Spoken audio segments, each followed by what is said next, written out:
G'day, Captain Australia here in my rough sleep kit setup. Note, I still have the little ribbon in my beard from that daily donor dare of doom. Not a lot to say really, I just sort of give a quick update. I am currently about 8 kilometres north of Gladstone. I have had a reasonably productive and adventurous day. I climbed up one of those, the freeway overpass, how they have those angled walls.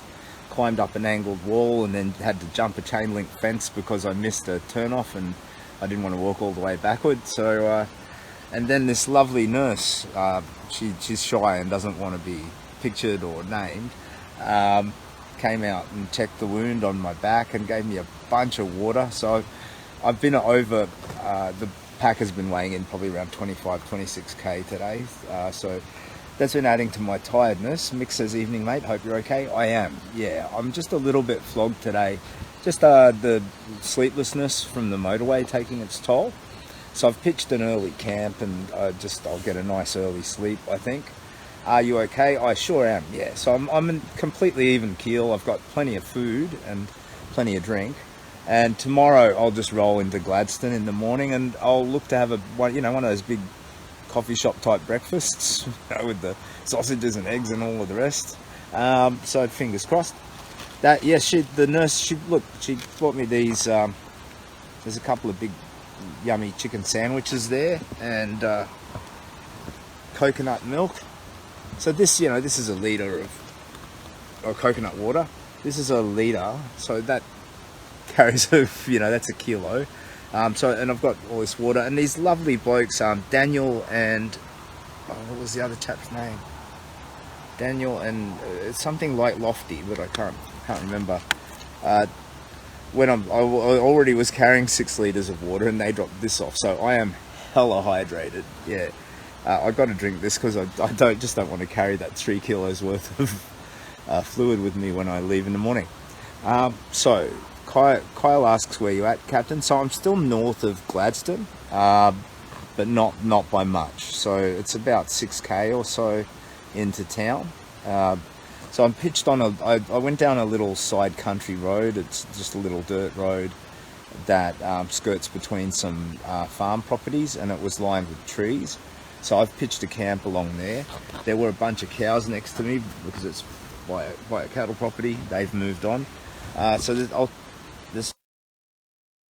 it's just some trees out there and a property on the other side which you can't really see. So I'm quite visible, but I've got my pack over there with the big flag up. So if any of the landholders sort of skirted through and they're like, "Hey, what the bloody hell are you doing?" I could give them a quick shortcut explanation, show them the flag. Rest up, loving the beard. Okay, well, I guess it's an acquired taste because I think it makes me look like I'm brain damaged. But I like to honour these daily donor dares of doom, so I'll keep that in there. I had to take the side pigtails out because I just they're uncomfortable with the hat and plus sleeping. Where you at, Captain? You look super comfy, says Melissa. Yeah, I'm pretty much. Like the hammock's not bad. The tarp is maybe a little short. For the kind of weather protection that I want, but I think it's going to be a nice starry night anyway. I might have to look for a replacement tarp at some point because this one's got a tear in it. So I can't quite set it up exactly as I wanted. It'd be nice if it were just a tiny smidge longer. Do you feel safe when you rough sleep? Asks Angie. And it's a good question, Angie. And I think the short answer is yes and no. So academically, no. I know that I'm exposed. There's also, there's a number of hazards. So weather hits, a branch comes cracking down, bang. Snakes, spiders, funnel web spiders, redback spiders, all kinds of nasty spiders. Human intervention, so I'm broadcasting that I'm sleeping rough and a kind of a vague idea of the location. So, some fellas could get it in their mind to come and roll me.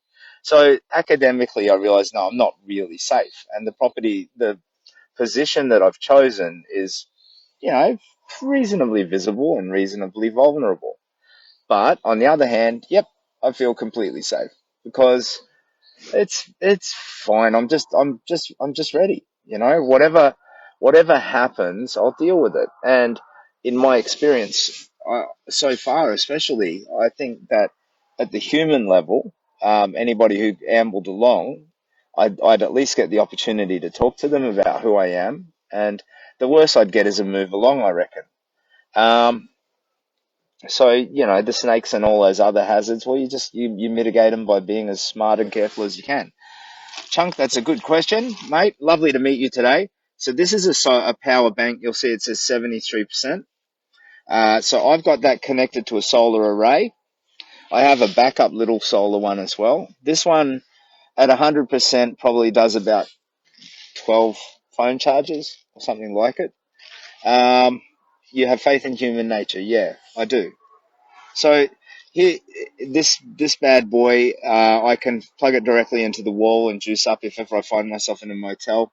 Uh, a lovely, I think her name's Kylie, lady who lives in Port Macquarie, wrote and offered, if I need power, I can use an outlet at her house and juice up. So that's very kind of her. So yeah, so far so good with the power. And I'm really mindful. Like it's not just staying in touch with you all. It's also my family and so one of the most devastating things that could happen is actually the loss of the phone. I don't know what I'd do.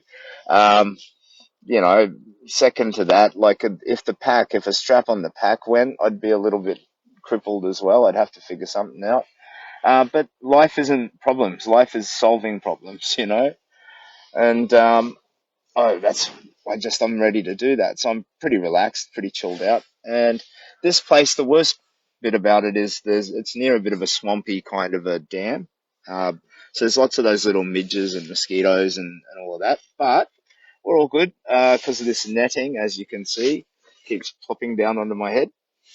So yeah, pretty comfortable. And I'm going to gobble down those sandwiches, drink that coconut water, and have a early snooze, I reckon. Um, so all is well. Uh, you have the best attitude. Well, thank you, Angie. Yeah, incidentally, there've been a couple of interviews today. So I was walking along, and a lady from one of the local newspapers rang in and had a bunch of questions, answered them as best I could. And then later, a fellow, Lachlan, from the Argus something, local newspaper, met me on the side of the road. He took some photos and he asked some questions. So it might be a little bit of local media, which is good. You see, like the part of this, like the mad quest initially started with me needing to fix myself after cancer, but I think I've just made great progress. So that's now less important than the other part, which was for the charity, the Kids Cancer Project. So these media pulses are fantastic for that because it brings new people here to have a look and maybe get involved and start to share in the experience, and B, it triggers donations, so a lot of people jump in and start to donate to the charity. Um, Money, it's an idea that we all agree upon to represent value, really, at the end of the day, to represent time. Time is the only real currency that matters. It's the only currency that forever dwindles. You're never going to get more of it. And, it's important to figure out how you spend it. And I'm mindful of that as I walk too. Like, and I keep making, I get drawn into these inner dialogues where I'm like, oh, and if I go that way, it's going to take more time. And how would I spend this time otherwise? Oh, I'd be with my children. Like, that's the one thing above all other things that I crave. But the quest of it is, it's wonderful. So I've been walking through some beautiful country today. I've met some lovely people. Uh, got to meet my mate Chunk. We've been corresponding for a while. What a lovely bloke. He's a karate instructor from, out bush somewhere. And he works with the Rural Fire Brigade. And I met his son. What was his name? Ari? Avi? Ari? Sorry, mate. Forgive me. I need to hear someone's name 3 times before I remember it. Idiot that I am. Anyway, so here I am, ready for a rough sleep. Gonna gobble these sandwiches, and that's about it, really. So, Bernie Mathers is watching. Mate, aren't you like some politician over in America or something? But I think it's spelt with an E. um, anyway, g'day Bernie, g'day Jeffrey and Sandra. So yeah, for anybody who's, because you might see these local news stories and wander in, this will be the latest video, so I'll just give you the quick spiel. So my name's Simon. I suffered a stage 4 cancer. I bounced back from it. I survived it, but I couldn't bounce back from it. And the big walk is it's like my voyage towards personal healing. It's me stripping everything back to basics, day after day after day, walking, reflecting on my past, letting go of a lot of past things like grief and stuff that I didn't process properly with my cancer, and getting better. So that's my part of it, and the rest of it belongs to the charity, which is called the Kids Cancer Project. So there's all sticky links and all of that sort of stuff if you want to check it out. But that's who I am. That's what I'm doing. Why do I dress up like the Buffhead superhero Captain Australia? Number one, it's fun.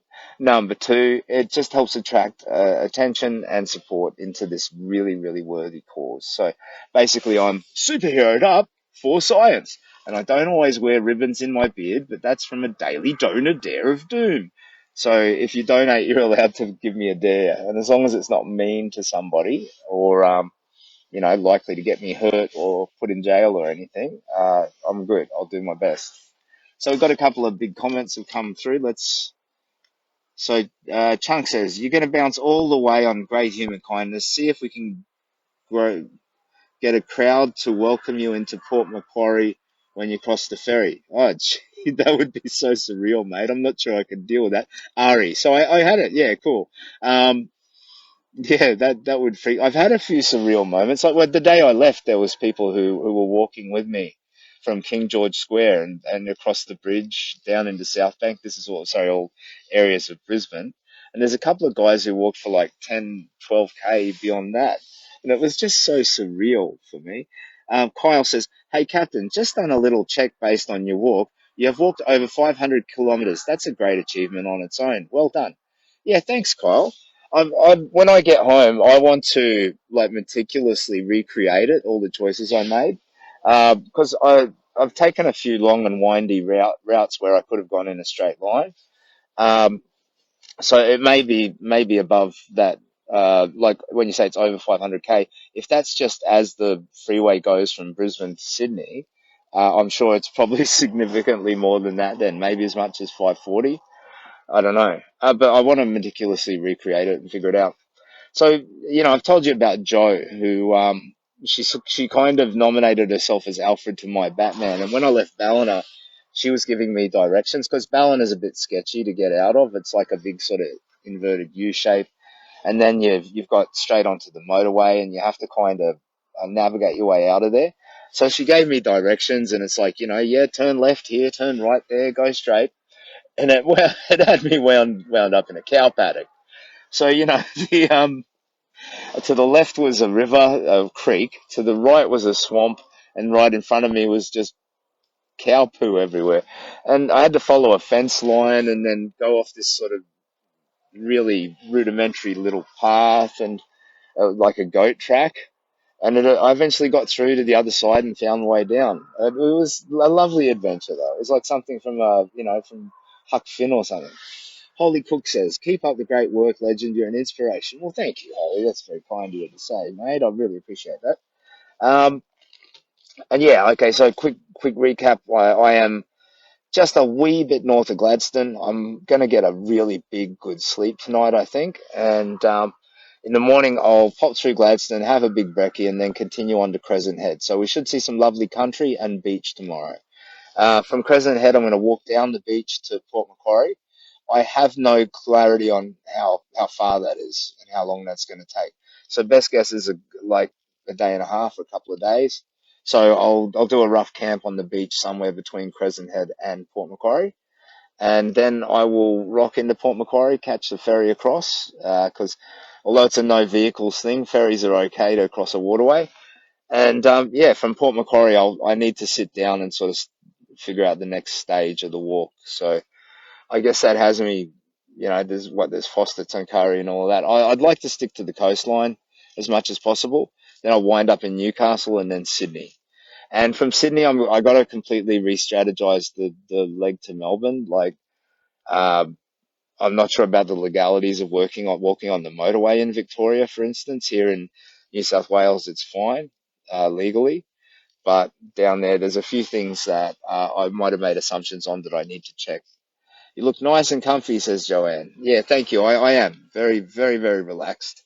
Uh, Moving around in the hammock is a bit iffy, but yeah, I'll sit up in a bit and gobble some food. I've had a lovely FaceTime with my wife and kids, so that's got me feeling pretty happy as well. So yep, that's about it really. I'll tomorrow when I rock into Gladstone, I'll do a bit of a stream and keep keep rolling along. Today I stuffed up, by the way. Like I had a couple of lovely encounters that I just completely. Not only did I not stream them or video them, I didn't even get photos. Idiot that I am. So I'm sorry. I need to remind myself. I think I was just a little bit tired from a couple of rough sleeps on the motorway. I just haven't. I think that's fogging me up mentally. So I need to have a good rest and it's nice and quiet here, so I don't have to listen to trucks booming past every 3, 4 seconds. So yeah, Captain Australia's Big Walk. Thank you for your interest and support. There's an article apparently coming out tomorrow. So this journo who I met today works pretty quick.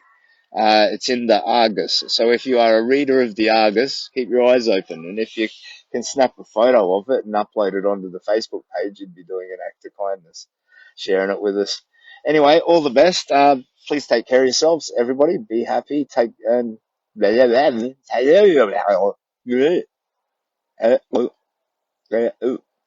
I don't know what happened there. Maybe, maybe that was some sort of a dehydration spasm. Take care of yourselves, be happy, and have a lovely evening. I'm gonna be sleeping probably as soon as it gets dark. So all the best. Lynette says sleep well with the cows. Yeah, they've toddled off to the other side of the field. Maybe they didn't like my pong. Margaret says rest well. Thank you, Margaret. So all the best, everybody. Thank you so much for your interest and support. You take care of yourselves.